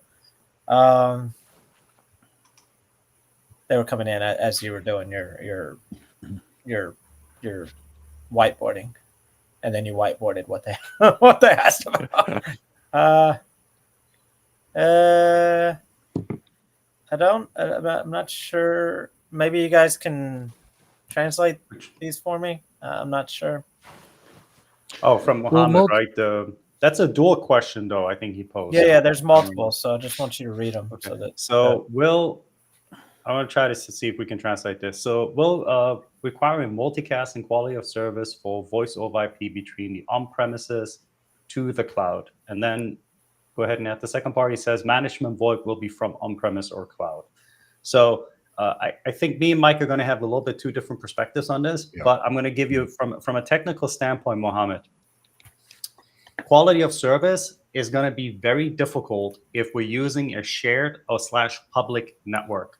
There's only a few ways that I can make sure that my markings actually carry along, and that would entail me using some type of tunneling mechanism to do so. But without getting too technical, basically what we're doing is we're keeping the markings enclosed in a different encapsulation, so that when it gets to its end destination, that those markings can be honored. But the challenge that we're having, just like Netflix and many other of these companies, when you use the public internet, it's the wild, wild west, as I like to call it. And because of that, there is no honor. We can't honor all these different markings that we're going to have with quality of service. So we do require a network that we have full control of.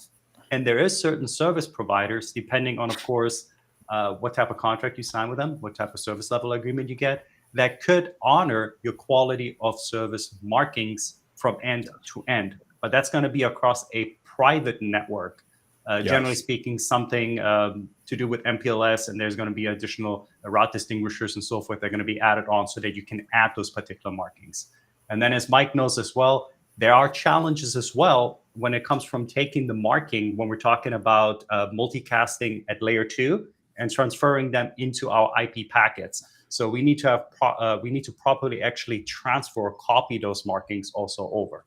So that's, I think I'm going to keep it here with technical pros. I probably lost half the people already on the stream. Let's just say it's not easy. And it doesn't matter if it's voice over IP. It doesn't matter if it's video over IP. The same problems consist that we're sharing a public network. And these are the things that are out of our control. That's why things such as what happened with Netflix, a lot of people get upset about it. But when you start understanding a little bit the technology behind it, and you understand the constraints that they have to deal with, and they still wanted to put on this spectacle for the entire world, it is relatively a modern marvel that they were able to pull it off without being known as being a live, event streaming service. Yeah, it really was. And Mohammed, maybe what I'll do is I'll try to show you the challenge. So with the internet, like a VPN going to the cloud, we have no control. But even in this particular environment, let's say we have a direct connection. What are we really doing? We're buying a wide area network, a private line from us to our customer edge device that's going to sit in some internet point of presence. You can call it a direct connection point of presence, but whatever. Then ultimately, we're going to get permission for the provider to run a cross connect between our customer equipment and the provider's equipment that's sitting in, say, one of these direct connection facilities or one of these point of presence, whatever you want to call it. And then ultimately, this big fat link over here This is going to be a trunk port that's going to carry our traffic and so many other people's traffic to this trunk port. And there's a good chance this trunk port is also oversubscribed, assuming not everybody is all transmitting data at the same time. So we have no control over this.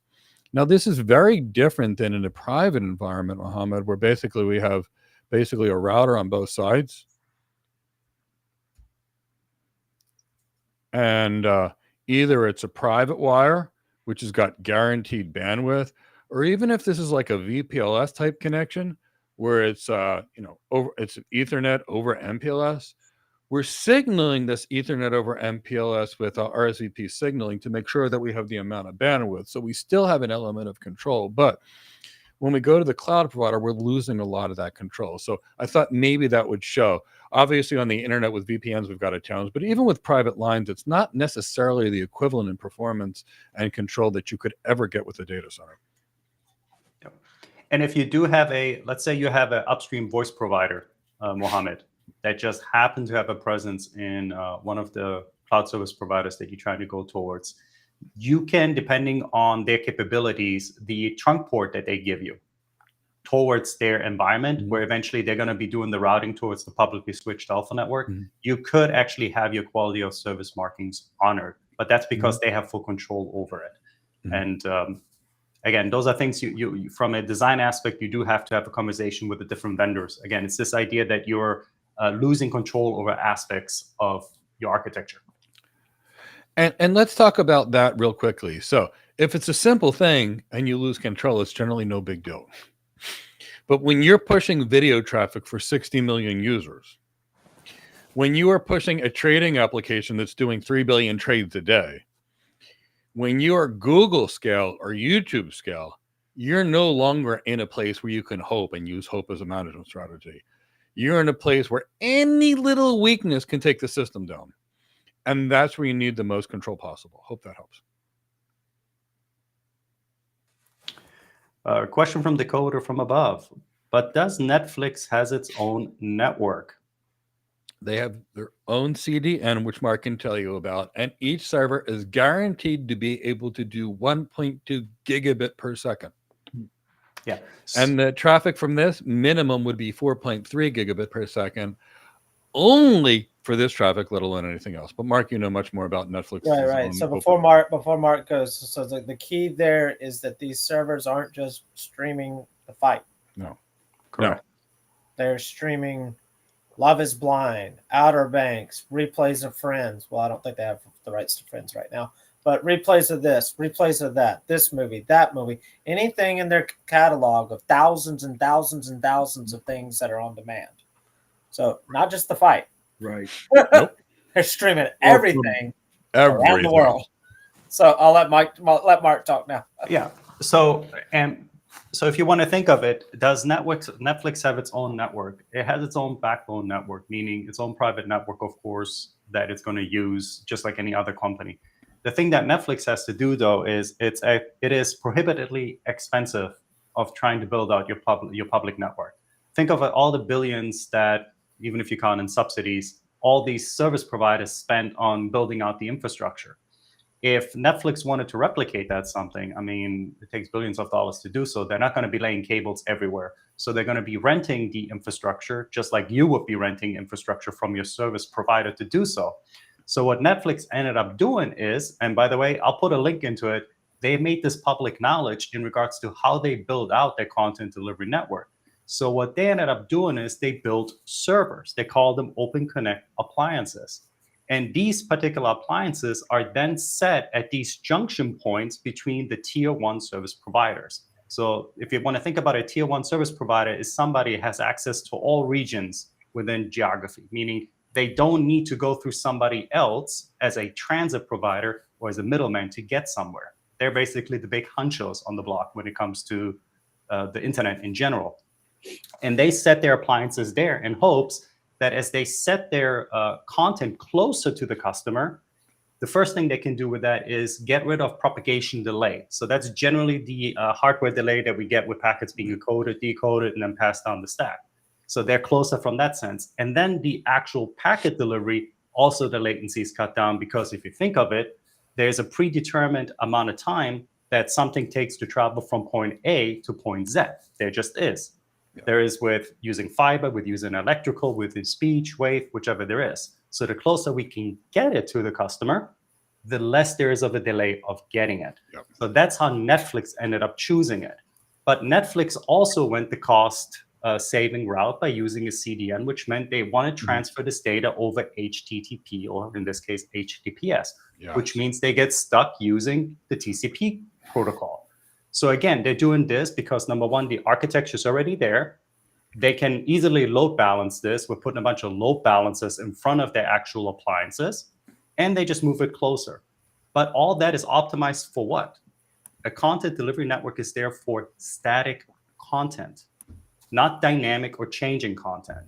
Netflix did other things on the back end that they can push changes to content, but they're not going to do that during the busiest hours. So if you think of all of that, now you can slowly think of the challenges that Netflix would have to take something that is live, something that's dynamic. The usual things that we do with that we did back in the day, think of it like audio.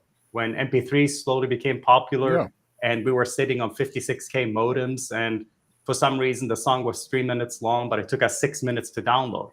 What we ended up doing is, you guys remember that time, right? So what we ended up doing is we chopped up the audio so that the application can reassemble pieces of it and it can play it as the rest was downloading. Netflix does something similar in that it chunks the data as it's being downloaded and cached on the servers and then being given to you. How are you going to do that though with dynamic content? How am I going to do this? Some people say put it in the buffer. Okay, well, I still need to download it, which means now I'm behind again, and that doesn't work for betting instances and so forth. Nope. So again, for them to have their own network, to build it out to the capacity that they need to, you're talking about needing to combine probably something like all three cloud service providers in one. And I mean, gosh knows, we're talking easily probably $1 trillion or more if you looked at that kind of market cap on trying to put something together. And there's a difference between having full control over your network and having a content delivery network. They're definitely not the same thing. Yep. They're predominantly cloud-based with their own content delivery network. Yep. Okay, so from the coder from above, creative names. So it says, so basically a video streaming architecture is about generating packets, sending it through a set of routers and point of presence to the content delivery network for consumptions. It could be. It could also be done via IP multicast, depending upon the architecture you're trying to use. The least efficient way to do it for a live video would be to push it through a content delivery network. That would be the worst way you could do it. It might be the only way you can do it if you don't have good control of the network and you don't have the ability to tunnel IP multicast and have endpoints. So in many cases, it's your only option. But if I can send one packet and have the network replicate it in hardware and send it all ports that it was desired, I can save so much money on servers and packet replication and network bandwidth. It's incredible. But if you have a unicast environment, or if you have the kind of environment that Netflix has, which was designed for video on demand, not live, well, then you got to get creative with CDNs and how you're setting up your applications and how they're going to break up your data as they send it on the wire, because you've got a lot of challenges that way over just IP RTP multicast packets. Yep.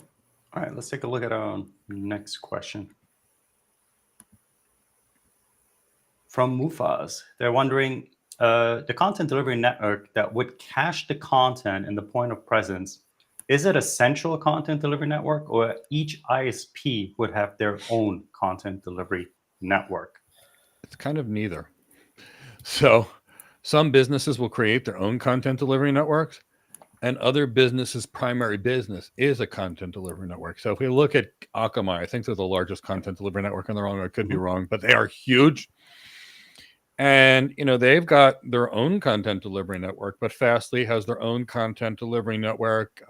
Cloudflare is another very common content delivery network. AWS has CloudFront. Verizon has their own content delivery network. Microsoft has theirs. Google has theirs. There are a tremendous number of content delivery networks out there. And an internet service provider, at some point, some of them were doing some of their own content caching for a while too, to kind of limit the kind of bandwidth. But that was less of a CDN, but it was more of proxies and other things they were using to cache to try to get frequently accessed information to save bandwidth. I guess you could call it their own sort of semi-made CDNs. Yeah, might serve a little bit different purpose because if Yeah. you consider when CDNs began, the attractiveness of it was it that you didn't have to backhaul the traffic all the way to what we call the single source of truth, which generally is going to be the data center where your servers were. So it was easier to eventually have the information partially cached at a local server, which is generally also a data center or some type of presence where you can have it, and that was more cost effective, and that's why businesses went for it. It started off with a lot of businesses, even like Microsoft and some of these larger entities, handing over part of their business towards Akamai so that they can house the software updates and so forth. For example, if you do a capture on your Windows updates, you'll be surprised how many times those actually get propagated down from Akamai, not directly from Microsoft. So that was the value proposition for a lot of businesses to be able to take content that usually doesn't change a lot, move it closer, and have less of the bandwidth incurred. Because believe it or not, there was a huge deal with Netflix, Comcast, and other service provider. Because of this, they wanted extra money for actually paying for traffic to go through instead of sticking to that settlement-free peering agreement that initially was signed. So again, it comes down to money many times in regards to how an architecture is going to be put together and based on the different contracts, especially if you don't have your own hook into a particular network, so to say. For TM, so is this what enterprise architecture is, working at this scale? Example, like with Netflix. Well, so enterprise architecture is this. How would you create the Netflix business? How would you optimize the entire Netflix business? How would you optimize the people in Netflix, the Netflix's business processes, and its technology to optimize their business outcomes? So enterprise architecture would be dealing with all of their vendors. Enterprise architecture would be managing all their specialty architects, like their network architects, their AI architects, their big data architects. So it's more of that C-suite type architect. And we train a tremendous number of enterprise architects, and I've gotten so many of them hired over the years. I even had a student, he never worked in tech before. His name was DeFooley, and we got him hired as a chief technology officer, which is an enterprise architect, actually is his first job, but over in England. But the key here is enterprise architecture is more that high level thing. What we're actually talking now, I'd say most of what we talked about was actually network architecture, which is more of a kind of like a, if you look at it, the bottom end of architecture, you have the solution architecture where you're focused on the tech pieces for a mini solution. Midway through, you may have, you could call it platform architecture. There's a lot of terms where you could be focused on the network or the cloud, kind of that endpoint. And by the time you get into this enterprise architecture space, I'm having conversations with Chris as he's talking about business planning and strategy planning and the operations. I'm having more questions with the marketing department. I'm having more questions with the HR people. I'm trying to figure out where my users are coming from. So it becomes much, much, much more what you're talking about. All right. You guys got some great questions, I do have to say. I'm actually quite surprised with Arabia. A lot more techie than what I expected. Yeah. They're staying on top of the tech.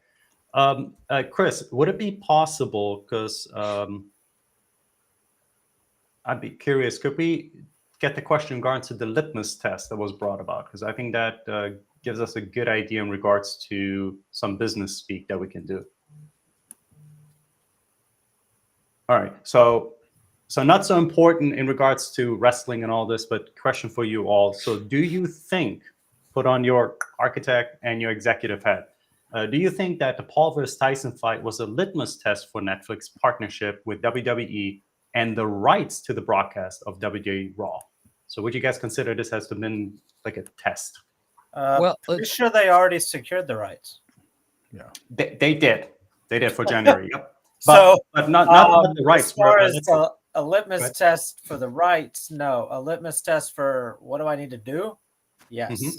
So yeah, I talked about this earlier. This wasn't the first attempt at a live stream event. So Netflix has done several of them. I think the first one was a Chris Rock special. comedy special. Weren't any issues with that. Then there was the Love is Blind, like a reunion show or something that they did. A lot of issues with that. And ultimately, I think they had 6 or 7 million people watch the recording of that. Like that one didn't even make it live. Didn't get buffered, didn't get pixelated like a 1980s video game. It didn't even go like it just. But so we can assume if 6 or 7 people watch the recording immediately, maybe like 4 or 5 million people tried to tune in live. I don't know. That didn't work out well for them. Since then, they've had other live streams. Didn't have many issues. They had a tennis match with I think Rafael Nadal. They had some kind of golf thing where they had I think it was when the F1 was in Las Vegas. They had a golf tournament and an F1 race like that kind of overlapped. So they did a crossover live stream like golf challenge, but none of these even got near the metrics for this event. So I think they're finding their baseline, I guess you could call it. I mean, there's a big difference between 60 million and 1 million people that tune in for a tennis match, and we're talking just about the delivery of the product. That golf challenge, that golf scramble that I talked about, that just had production issues alone. Just like they had, like I think you had groups of people. It was kind of like a scramble type of thing, but they had threw in some challenges. It was almost like a reality show type thing. So they had this pair over here doing this pair over there doing that, and like while the video was on this pair, you would get the audio from this pair, and so. Sounds like wrong channels. They're just getting there. So, like I said, that's just production alone. That's not even delivery of the product. That's just so. Yeah. I think they're getting their feet wet. I mean, Amazon.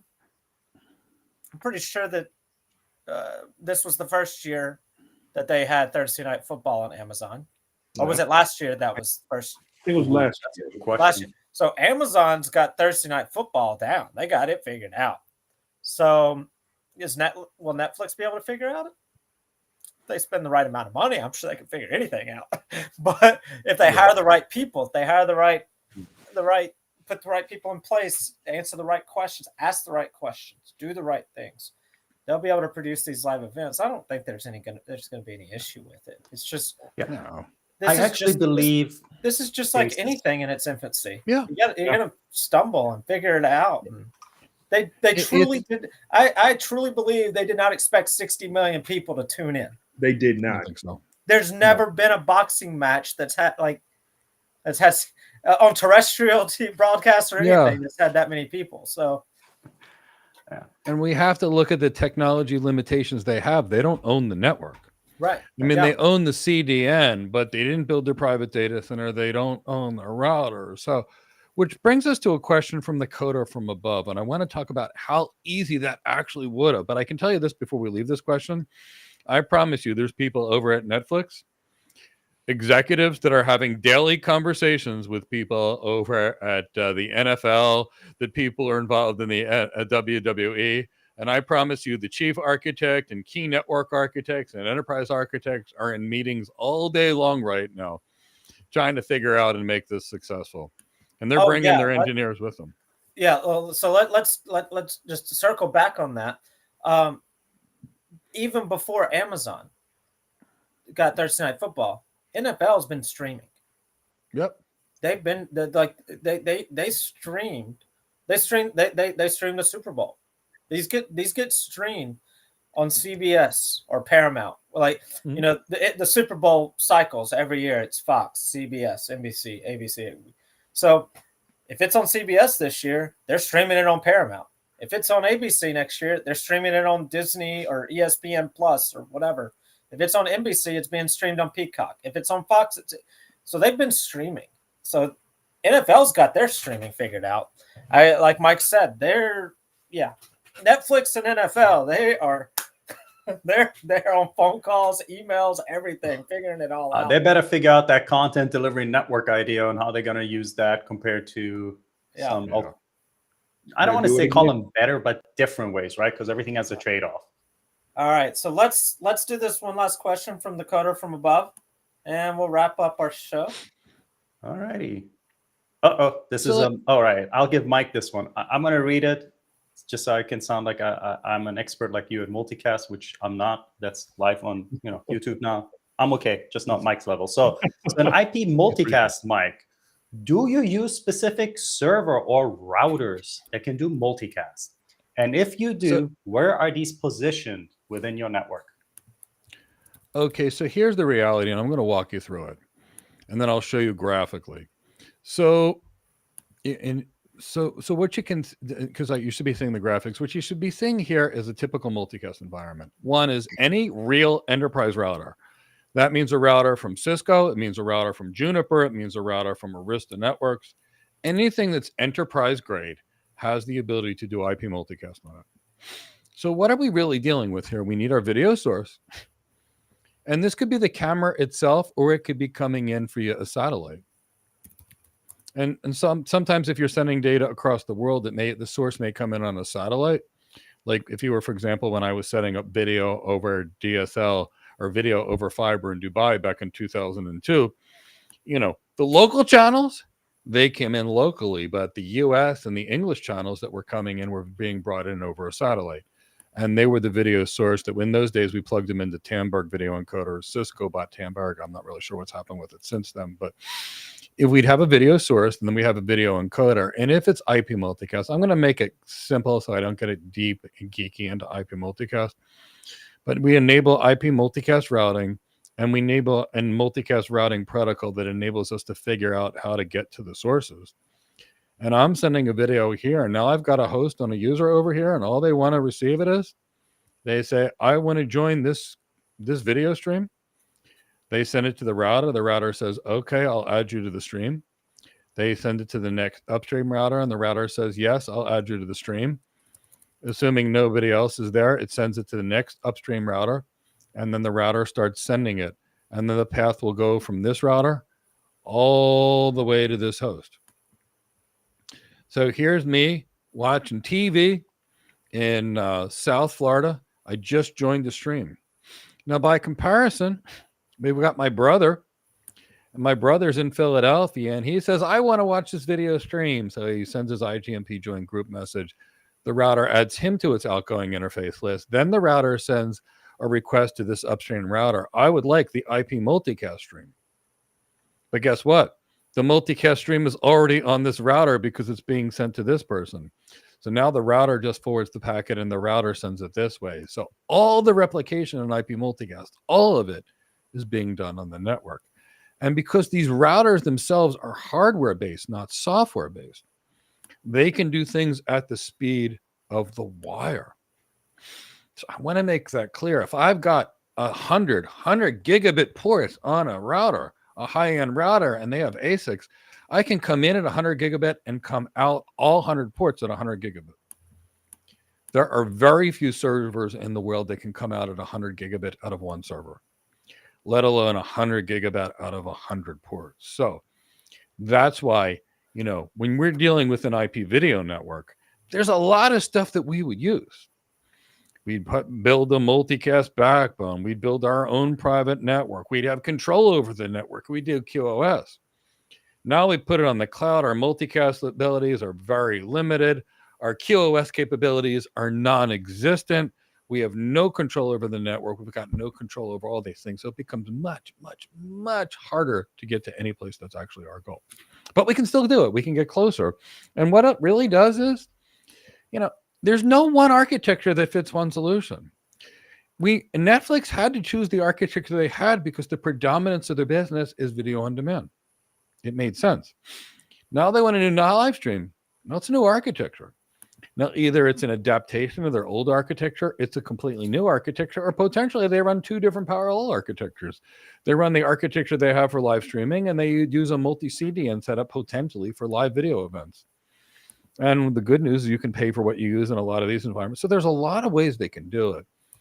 The biggest issue is finding the right problem, finding out the goal, gauging the business needs, gauging the capacity, understanding your current capacity, and understanding what more you can actually do with what you have versus what you need to grow. And being able to take that numbers and put them into statistics and run the analysis and predict, do I have what I need or not? This is not a world of no capacity planning. You're on the cloud and it's just going to magically give you what you need. I mean, if anybody believes that, go look at what happened. And these are people that didn't just use magic. These are people that are highly skilled and highly capable and planned. Maybe they didn't plan correctly, but they planned. And maybe they did plan correctly, and who knows, something else happened, because you never really know. They could have done everything right, and there could have been a bug in one of their other networks from another provider along the way. We don't know. We can't judge people for being negative without knowing. We can't jump on the bandwagon and say multi-CDN is the fix. I don't know if it is or isn't, because I don't have access to all this. And whether it's getting an architecture and getting all the requirements before we make a solution, whether a doctor doesn't recommend surgery until they've done a full exam and understand all the patient's conditions and all the alternatives, or whether it's an architect designing a solution, we got to go straight to the source. We got to go figure out what the needs are. And that, honestly, the need and the actual problem we're solving, that's the hardest part of architecture. It really is. And in many cases, it's the part that takes the biggest time. And being able to know what questions to ask, who to ask, how to ask them, and being able to translate what they tell you into a technology solution, and then taking that technology solution and bringing it back to the business, to be able to take your tech solution and give it to the techies to prove it's going to work, and be able to build the business case to that client to say, hey, wait, you want to do this? It's going to cost you an extra $3 billion to do it. But with this additional $3 billion, your revenues could be an additional $8 billion here, an additional $6 billion here. So for this $3 billion investment, you're going to get $24 billion in its return. Or you're going to find out really quickly that it's going to cost $3 billion and the company is expected to get $1.5 billion back, and this is a bad idea. But if you can't calculate the expected value of an opportunity, which is what I'm going to be teaching my architects in class tonight, and if you can't calculate the opportunity cost, do I invest here versus here? You're never going to drive that client to the right solution. You're never going to get to the right solution because you don't know what the right solution is if you don't have the business knowledge to the ability to understand that business. Mark, you're our CTO. Does that make sense? You want to take that from a different perspective? Actually makes absolute sense. It was quite interesting as you were discussing these things. And I suppose it would have been part of a closing statement, so I'll say it right now, though. What I want everybody to take away from these discussions that we have in the Heads in the Clouds, especially the one today, is that while technology is important, in the sense we can always say that technology makes the world go round and round, the higher levels discussions in regards to the business aspects of what is required, how are we going to actually go about in doing this, what is the outcome that we want, those are actually the more important conversations to have when it comes to architecture and general business functions. And with that, I want to tell everybody as well is I love the guide that we have available for everybody. You can see it in the description box. It says why tech skills aren't enough. Go ahead, sign up for that, download it, read it, especially if you plan on joining us on Thursdays when it comes to the webinar in regards to the actual role of an architect, what it entails, and the breakdown of that. But really understand that if you can round yourselves out with understanding business first, and I don't mean you need an MBA, right? I mean, there's 3 people right here that you see in front of it, minus myself, that have an MBA. That's not what we're talking about, even though that's also being taught in the enterprise course and so forth, if you're interested in that. You want to have a basic understanding of what eventually comes down to making decisions of using a particular technology. And even though we all like opening these boxes, we love smelling that smell of a new piece of equipment, a gadget, heck, sometimes just shoes. I love opening sometimes just shoe boxes, smell nice too. But we just love this idea of unpacking something and using it, getting a little hands-on. Those are secondary really when it comes to the business functions and what we're really trying to accomplish. But yeah, definitely download that guide if you've not. I think everybody's going to enjoy reading that, give you a little bit different perspective on what it really takes and why we focus on not just tech development, but career development, so that you can build that elite career that you want, regardless if it's cloud architecture, If you want to go for network architecture, we have a fantastic generative AI architecture course that is being led by David Linthicum.